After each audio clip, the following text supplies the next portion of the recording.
Hi friends, ఈరోజు fish fry ఎలా చేసుకోవాలి అంటే ముందుగా ఫిష్ని మంచిగా క్లీన్ చేసుకోవాలి.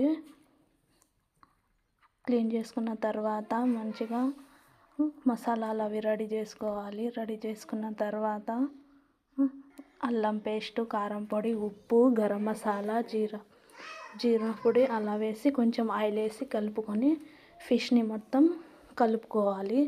కలుపుకున్న తర్వాత ప్యాన్లో నూనె వేసి అది బాగా హీట్ అయిన తర్వాత ఆయిల్లో డీప్ ఫ్రై చేసుకోవాలి. డీప్ ఫ్రై చేసుకున్న తర్వాత 5 నిమిషాలలో ఫ్రై చేసుకున్న తర్వాత